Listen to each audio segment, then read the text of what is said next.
जापानी लोग दूसरे देशों की तुलना में बहुत लंबा जीवन जीते हैं। यहाँ के लोगों की एवरेज उम्र 84 साल होती है, जबकि हम भारतीयों की उम्र सिर्फ 68 साल की है। यहाँ विश्व में सबसे ज्यादा बुजुर्ग इंसान है।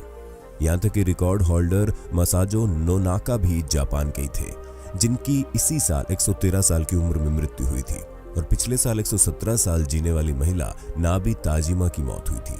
और अभी भी जापान की केन तनागा के नाम दुनिया की सबसे बुजुर्ग जीवित महिला का खिताब है, जो 117 साल की है। कुछ सालों पहले मेलबर्न की यूनिवर्सिटी द्वारा जापान पर किए गए सर्वे में पाया गया कि जापान में करीब 50,000 से ज्यादा लोग ऐसे हैं जिनकी उम्र 100 साल से भी ज्यादा है। यही नहीं, जापान दुनिया का सबसे कम मोटापे दर वाले देशों में से भी एक है। इसीलिए सभी को जिज्ञासा रहती है कि इनके स्वस्थ जीवन और दीर्घायु के पीछे का रहस्य क्या है। आखिर क्यों है ये इतना लंबा जीवन जीने वाले लोग। जहां टेक्नोलॉजी सहूलियत देकर हमारी हेल्थ बिगाड़ रही है, वहीं जापान टेक्नोलॉजी में दुनिया में सबसे अव्वल है, लेकिन फिर भी अच्छी और हेल्दी और लंबी जिंदगी जीने में वे हमेशा नंबर 1 कैसे हो जाते हैं। तो चलिए आज हिंदी काउंटडाउन के इस वीडियो में जापानीज डाइट, लाइफस्टाइल और संस्कृति की खोजबीन करते हैं और ये पता लगाने की कोशिश करते हैं कि क्यों जापानीज लोग इतने स्लिम, फिट होते हैं और लंबी जिंदगी जीते हैं। और हाँ, वीडियो को अंत तक जरूर देखिएगा और ज्यादा से ज्यादा शेयर तो कीजिएगा, ताकि ऐसी जानकारियां पाकर आपके प्रियजन इन तरीकों को आजमा कर कुछ फायदा उठा सके। साफ सफाई जापानी शिंतोवादी है। साफ सफाई शिंतोवाद की प्राथमिकताओं में शामिल है। गर्मियों में लोग दिन में 2 बार नहाते हैं। यह कम्युनल बाथ सिस्टम है, जहां कई लोग जाकर नहा सकते हैं। इसके अलावा यहाँ के लोग जरा से भी गंदगी नहीं होने देते।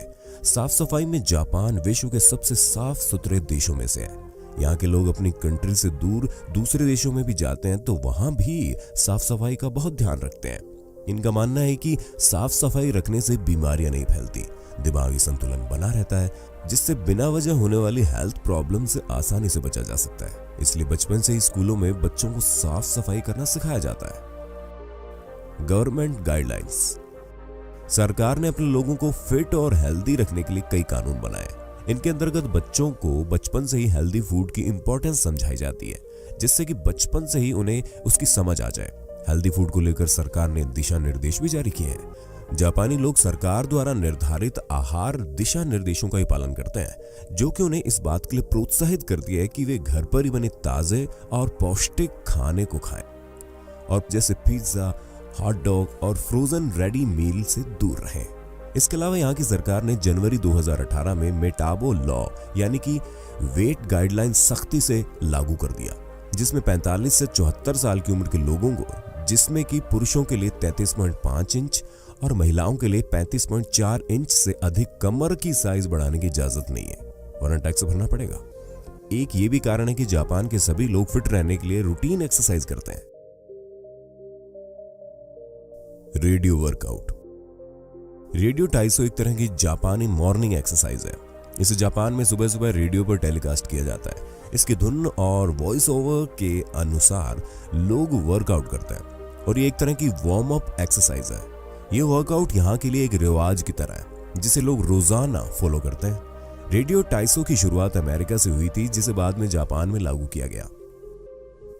आउटिंग जापानियों का फोकस खुश रहने और फैमिली व दोस्तों के साथ क्वालिटी टाइम बिताने पर ज्यादा होता है। इसके लिए वे घर में कम और बाहर ज्यादा समय बिताते हैं। ये लोग काफी सोशल होते हैं और ज्यादातर लोगों से मिलने के लिए बाहर की जगह का ही चुनाव करते हैं। इसका एक कारण उनके घरों का छोटा होना भी है। यूनिवर्सल हेल्थ केयर 1960 से जापान में एक अनिवार्य हेल्थ केयर सिस्टम है, जो जीडीपी का 8% है। लोग इससे स्वास्थ्य लाभ ले रहे हैं। एक जापानी एक साल में करीब 1 दर्जन से भी ज्यादा बार चेकअप कराने अपने डॉक्टर के पास जाता है। यानी तनाव तो लेना ही नहीं, सीधे डॉक्टर को दिखाओ। और जाहिर है, जब तनाव नहीं होगा तो इंसान ज्यादा जिएगा ही। और तो और हम तब तक डॉक्टर के पास नहीं जाते जब तक मामला गंभीर ना हो जाए। ट्रांसपोर्ट एंड लाइफस्टाइल जापानी लोग आने जाने के लिए पब्लिक ट्रांसपोर्ट या साइकिल का इस्तेमाल करते हैं और पैदल भी ज्यादा चलते हैं। कार वहां लग्जरी समझी जाती है और लोग घंटों बैठकर काम करने की जगह खड़े होकर काम करते हैं। बच्चों का स्कूल साइकिल चलाकर जाना बड़ी आम बात है। इसका मतलब यह है कि जापानी बच्चे एक ऐसी संस्कृति में बड़े होते हैं जहां चलना और साइकिल चलाकर अपनी कैलोरी बर्न करना स्वाभाविक है और तो और बड़े होकर यही प्रथा वे अपने बच्चों को सिखाते हैं। इसलिए भी वो मोटे कम होते हैं, क्योंकि उनके फिट रहने और लंबी जिंदगी जीने का एक मुख्य कारण ये भी है, डाइट। अब सबसे अहम चीज की बात करते हैं। अच्छी और लंबी सेहत की सबसे बड़ी वजह तो जापानियों का खान पान ही है। इनके खान पान में काफी भारी मात्रा में कार्बोहाइड्रेट और कम मात्रा में सैचुरेटेड फैट होता है। चाहे वेज हो या नॉन वेज, जापान के लोग ज्यादातर समुद्री यानी कि पानी में पाई जाने वाली चीजों को ही खाते हैं। इनके मेन डिशेस में सीवीड, हरी सब्जियां, अनाज और मछलियां शामिल है। जापानी रेड मीट से बचते हैं और सी फूड खाना ज्यादा पसंद करते हैं। रेड मीट कोलेस्ट्रॉल और फैट को बढ़ाता है, जबकि सी फूड में अधिक प्रोटीन और ओमेगा 3 होता है। जापान हर साल पूरी दुनिया में फिश सप्लाई का 10% अकेला कंज्यूम कर लेता है।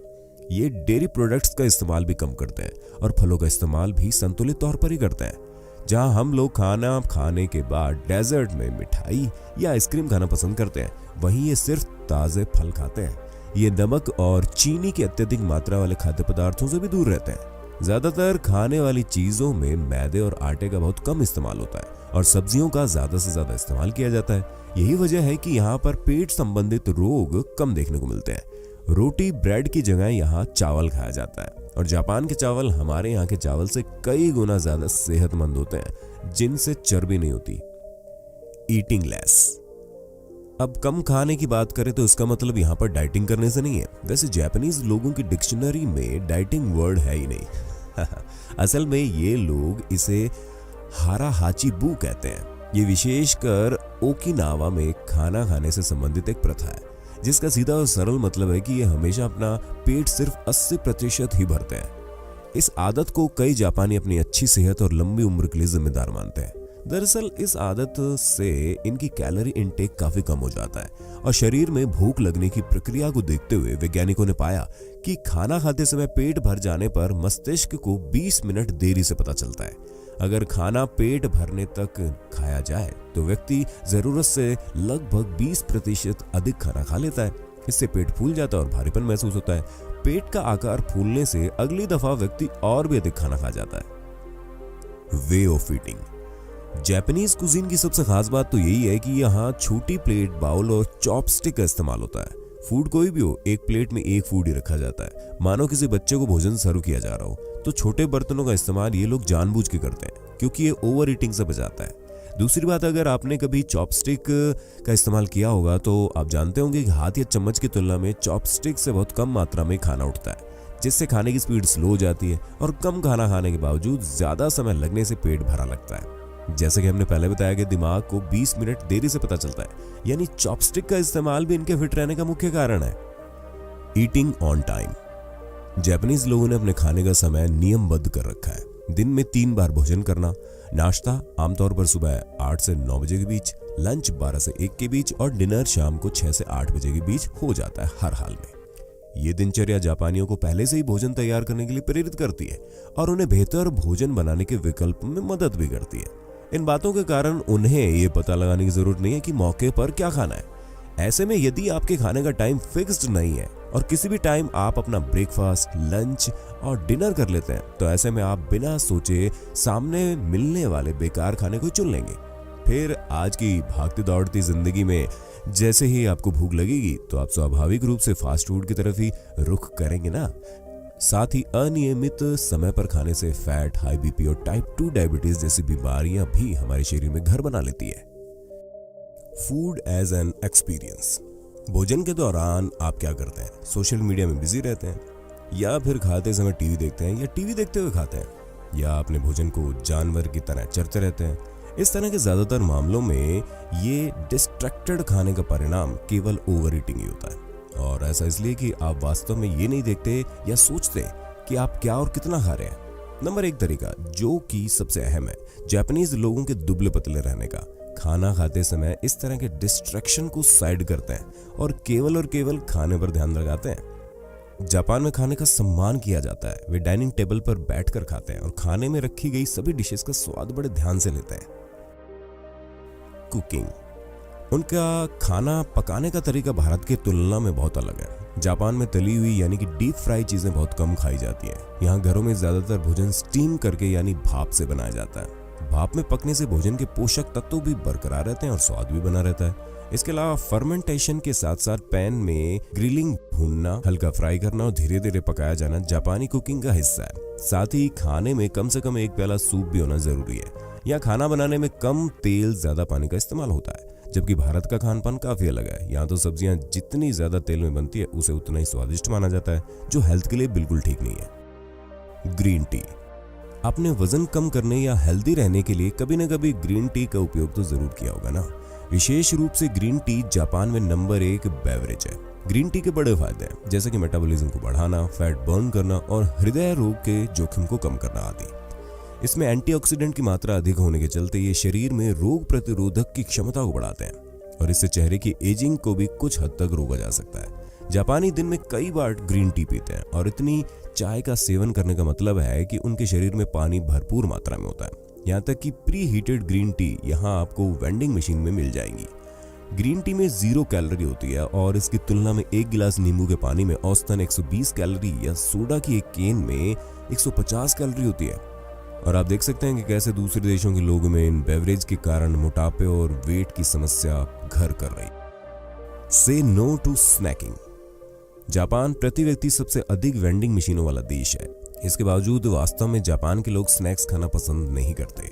वे आमतौर पर एक दिन में 3 टाइम का पौष्टिक भोजन खाते हैं। इससे उन्हें बेवजह भूख नहीं लगती और ना ही कोई अचानक उनमें कोई कीड़ा जगता है भूख का। जो अगर स्नैकिंग करते भी हैं तो वो इसे कम मात्रा में खाते हैं और बहुत ही संतुलित मात्रा में खाते हैं। आप भी ऐसा कुछ नए साल 2020 के लिए रेजोल्यूशन बना लें। हमारे हिंदी काउंटडाउन की टीम ने शुरू भी कर दिया है। इस बारे में कमेंट करके अपनी राय जरूर दीजिएगा और नए व्यूअर्स जल्दी से सब्सक्राइब तो कर लो और बगल की घंटी दबाकर ऑल पर क्लिक कर देना। और अगर आपकी नजर में कोई ऐसी हैबिट है जो वजन कम रखने और हेल्दी रखने में मदद करती है तो हमें कमेंट करके जरूर बताना।